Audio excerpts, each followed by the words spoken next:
You'll have the opportunity to meet some really exciting, challenging, and dedicated people. You will meet some of the most determined people tonight that you will ever meet in your entire life. And we're all really happy to be part of it. I'd like to start by first of all thanking everyone for being here, thanking our committee members, our teams. I'd like to, as someone who's worked a lot with the youth, I'd like to thank the youth teams, and a really special thanks to our chaperones. The chaperones are giving up a lot of time, money, and sleep. So we really, we couldn't do it without you. And around 2 o'clock in the morning, we'll be really appreciative of all these kids because they've got the energy at 2 to 4.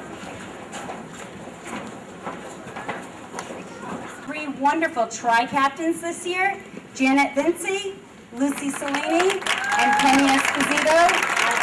Penny, thank you.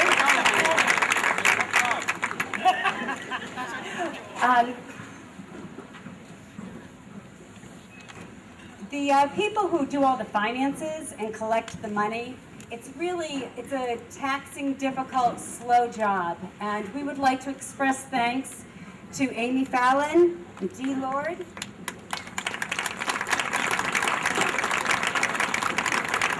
For advocacy and education, we had Thea Peach, and Noreen Regan and Deb Maffeo were working on sponsorship. Elaine Pendleton was working with the food donations. Our special honoree, who's hiding in the corner, also worked on team retention. Amy, can you step forward and wave and admit that you know us? Everybody, so glad it's not raining.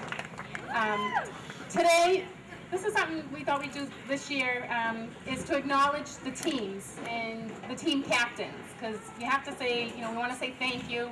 I'm going to call out your name, and we want you to stand up.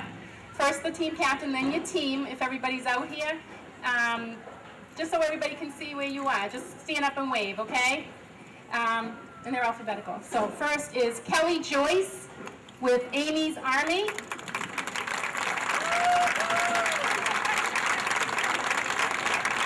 Elise Makowski with Army Strong. Dana Amaralt with the Blockheads.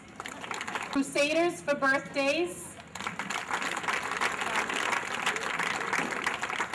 Joseph Mulby with Flint Yab. Amanda Catania with Friends of Jessica's Friends.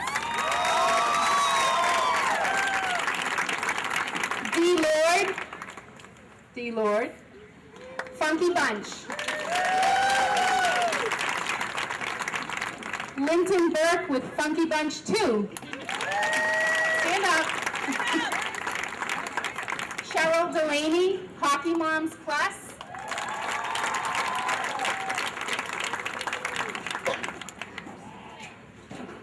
Michaela Dady with Poodle Babies. I'm sorry if I'm not saying them right. Andy Graham, Jessica's Friends.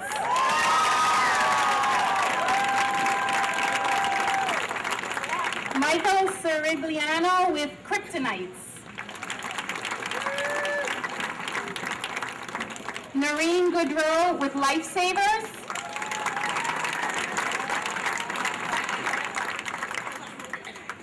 Lauren Witzko, Love Hope Relay. Carrie Ann Salona with, MMX10. What's it called? MMX1. Brendan Ritchie with Middle School SAD. 2011, sorry. Peter Majane is with the North Reading Rotary as a team.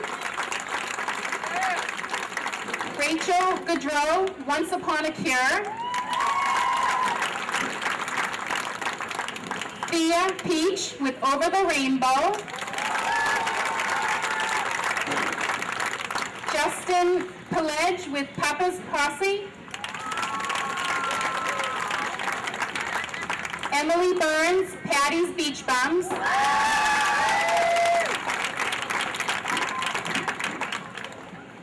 Okay, this is my team. Tracy Helms with the Pink Ladies. Anne-Marie Heckman, Push Pull Athletics. Olivia Capuccio with Ralph Tastics. Eric Keller, Saving Second Base. Alyssa Moran, Superando. Julia Kelleher, Team Kryptonite. Olivia Bernard, Team Possible.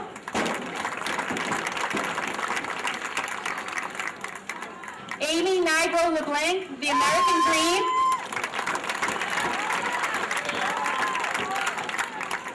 Nancy Giroux, The Bernard Brigade. Noah Spicer, The Big Yellow Bus. Laura Wall, The Olympians.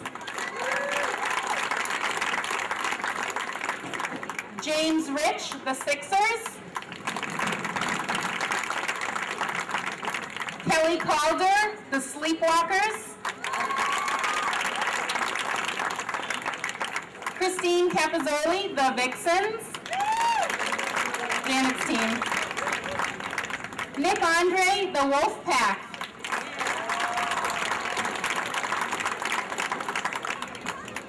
Louis Melanson with Walgreens. Nicole Bono, Walgreens Warriors.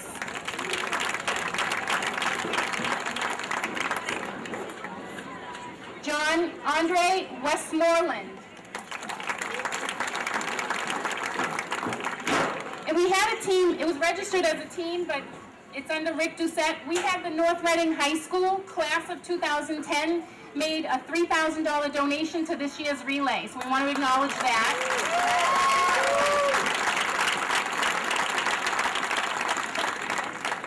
And today, we have a special celebration. It's Anna Jones's birthday. She is our 7-month survivor. Where is she? Anna?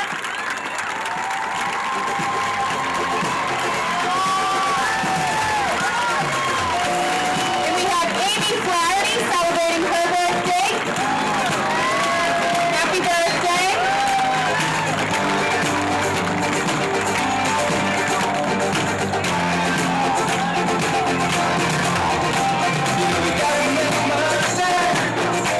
When you're a pastor, you sometimes find yourself walking with families as they walk with their loved ones through what can be a very dark and foreboding valley.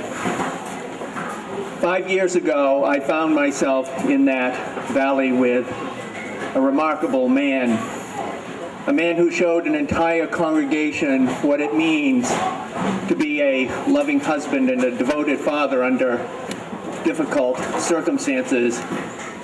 You saw that because every time he talked about his wife, it was always the lovely Jessica. And whenever he talked about his daughter, it was always the adorable Tracy. He walked through that valley with courage and compassion, and it is an honor to introduce him tonight.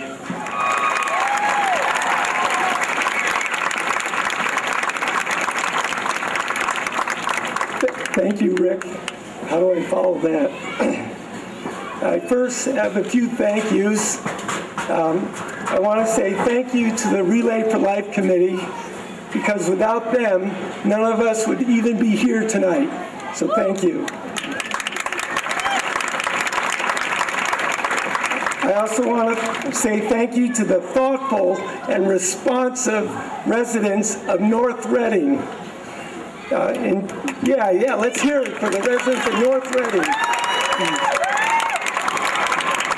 They came through big time 5 years ago for us, and they continue to do so. Whenever someone's in need, they forget about their worries to help out their neighbor. So thank you, North Reading.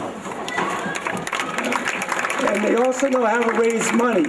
And I'd like to just say thanks to two of the teams, and that is the Friends of Jessica's Friends, who are made up of the children in middle school at our church, and they were asked to each raise $100, and there's 13 of them. Somehow they managed to raise over $2,500. So thank you. And I want to thank the team of Jessica's Friends as well for all the work that they did. And I'm very pleased to report that I was told when I came here that no team has ever raised as much money as Jessica's Friends did this year. So thank you. They raised over $12,000.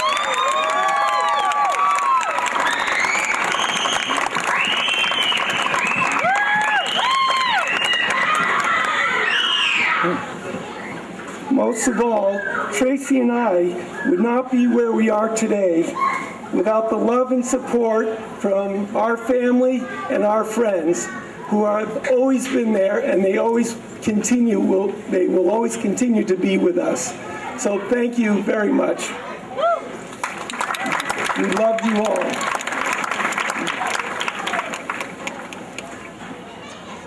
Out from the hot sun in the summer of 1985, I was waiting in a short line at a photo counter in the Swampscott Bradley's department store. The woman in front of me was looking from side to side, so I asked her, what was she looking for? The old joke is she was looking for her husband. She told me that she had just been to Paris and wondered if Bradley's did good work in developing photos. I told her that I was just in Paris the year before, and they developed my photos with great results. She was satisfied with my answer, and then we continued to talk about our Paris experiences while we were waiting in line. That was on August 7th, 1985, the day I began my life with the lovely Jessica. Her last name was Marshall on that day, but it changed to Graham in 1988 when we expressed our vows in holy matrimony on another hot day in August. And for those of you who were there, I'm sure you still remember. The next 20 years from the day we met, we had a great time doing everything together because our interests and our values and our goals were so much in common. Jessica's life and my life became our life. A sign of our compatibility was that our first date lasted 10 hours. We loved to travel. We shared that interest by spending 2 weeks every year, often hiking and camping in a national park somewhere, usually like maybe in Hawaii, Alaska, or a state in the Southwest. Some years we took a different route and ended up in Great Britain, Italy, or on a photo safari in Kenya. In between our vacations from our jobs, Jess and I skied on mountains in the winter, and we hiked on them during the summer. And it was Jessica's big fat idea for us to run in the New York City and in the Boston marathons. And I'm glad she had that idea. We also shared a strong desire for helping others. In 1987, we helped to found an organization, Santa Claus Anonymous, that is still active today. And this organization has, to date, it's still ongoing, and it has raised over $1.5 million over the 24 years. And the money goes to all the Boston inner city youth programs. And for a bunch of years, we raised funds for medical research by riding our bicycles for the MS Bike Tour, St. Jude's Hospital, and our favorite, the Pan Mass Challenge, which raises money for cancer research. Yeah, let's hear it.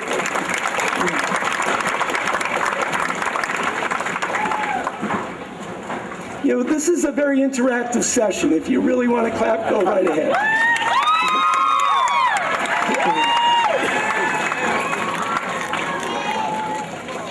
Our life got even better in 1999 when we traveled to China to meet and adopt our adorable 2-year-old daughter, Tracy Xiaowen.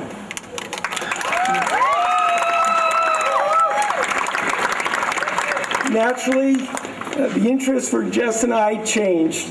We became very active in our church, and Jessica spent more time with the schools. She reduced her full-time healthcare consulting job to 20 hours a week to share more time with Tracy. Later on, Jessica took on the daunting role as the cookie organizer for Tracy's Girl Scout troop. There were many days where we had Thin Mints all over the floor. In early 2005, Jessica was also making preparations for a career change when she wanted to become a nurse. She got accepted to a nursing school, and part of the process was to get a physical, which she did in the spring. The results indicated that she was slightly anemic, and that she was to have another test later on, which she did in June. She was still slightly anemic then, but the doctor had told her not to worry. In July, we returned from a fantastic adventure in San Francisco and Yosemite National Park.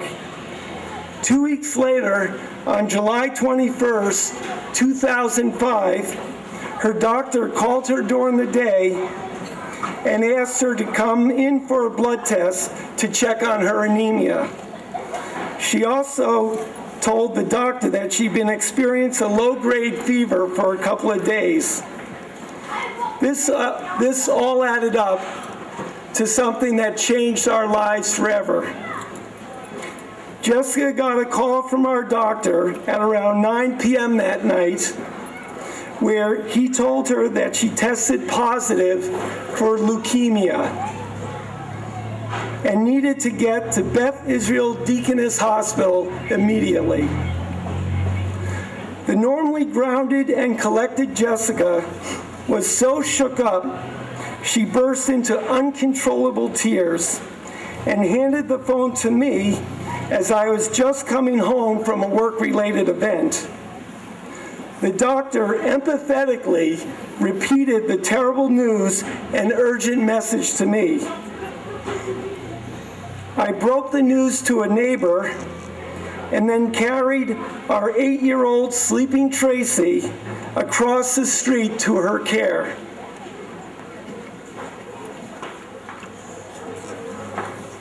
The drive into Boston's Beth Israel Hospital that night was the start of a 7.5-month-long journey that neither of us planned or ever wanted to take.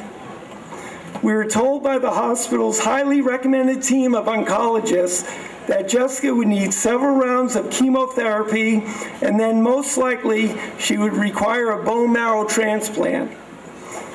It was scary news, it was intimidating and intensely emotional, but obviously better than the alternative.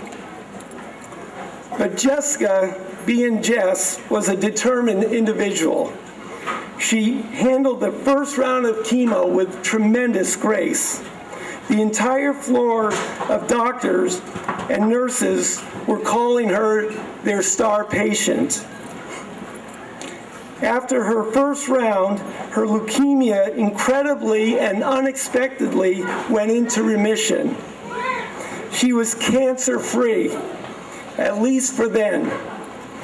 In late August, she was able to attend Tracy's play, Phantom of the Opera, and enjoy a week with us and friends with her China sister Emma and her parents on the Cape. The rest of 2005 continued on a relative positive and high note. Jess dealt with her subsequent rounds of chemotherapy with the same brave and selfless strength that she did in the first round, and she continued to stay cancer-free. With each round, the side effects from the treatments were tougher to handle, but Jessica always showed more concern for her nurses and for us than she ever did for herself. Jessica's leukemia was still in remission through December. She was all done with the chemo treatments, and the doctors determined that it would be less risky for Jess to go without a bone marrow transplant. Our Christmas was very nice. We were very hopeful that we could get back to enjoying our life together. And even though all the signs were very encouraging, Jess and I still strongly felt the uncertainty that lingers when you're dealing with a medical nemesis like cancer. As the calendar changed to a new year, so did Jessica's condition. During what was supposed to be her last hospital visit, they discovered that her leukemia had returned. She would never leave the hospital again. In January, she began another round of chemo, but it failed to get her aggressive disease into remission. Later, they tried an experimental chemo treatment previously used only on children, but they told us that Jessica's chance for survival was equal to that of winning the lottery. I just remember Jess's face at that point, and all she said was, "I'm numb." She had no idea how to deal with that news. But despite feeling numb from the doctor's assessment, Jessica was still full of hope and kept us going. But the new drug did not work, and the doctors told us there was nothing more they could do and that she did not have long to live. Over the 7 months, Jessica's selfless spirit moved her attending nurses so much that for the first time in the history of the oncology floor, they got permission and arranged for her final days to be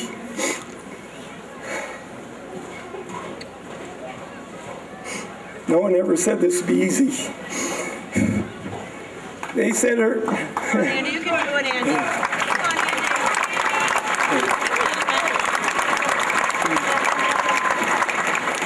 Andy. See, there you go again, North Reading, with that support.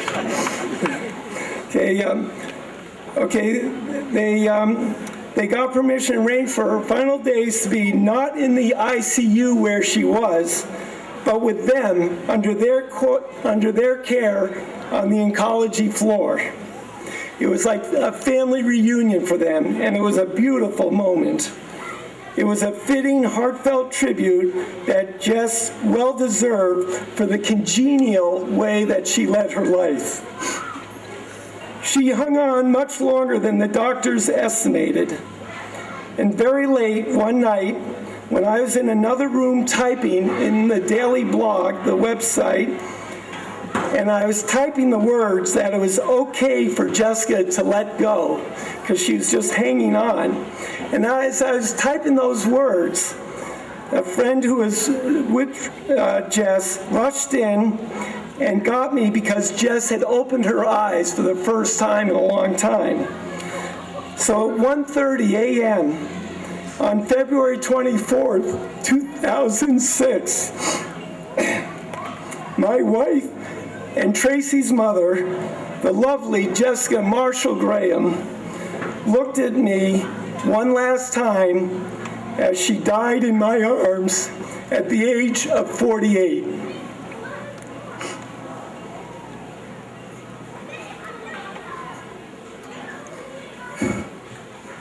It is my fervent hope that Jessica's benevolent inspiring, and compassionate spirit will help us to conquer any challenge, obstacle, or issue. That her spirit will guide us to achieve whatever goal we have set, and that her spirit will lead us to accomplish what we need to do so that others like Amy Flaherty and all of you cancer survivors out there can enjoy more birthdays with your loved ones. Thank you.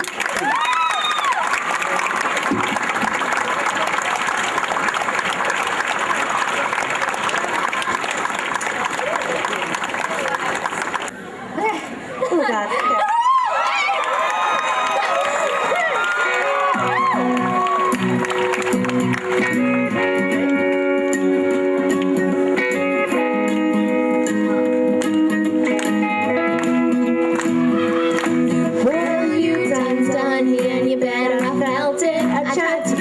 But the truth's so hot that I melted. I fell right through the cracks, and now I'm trying to get back. Before the cool down run out, I'll be giving it my best. There's nothing's gonna stop me but divine intervention. I reckon it's again my turn to win some or learn some, but I won't hesitate no more, no more. It cannot wait. I'm yours.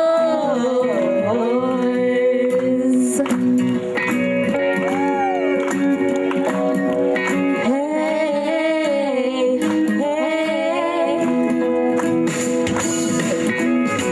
Well, open up your mind and see like me. Open up your plans and then you're free. I look into your heart and you'll find love, love, love, love. Listen to the music of the moment, people dance and sing. We're just one big family, and it's our God-forsaken right to be loved, love, love, love, love. So I won't hesitate no more, no more. It cannot wait. I'm yours. There's no need to complicate. Our time is short. This is our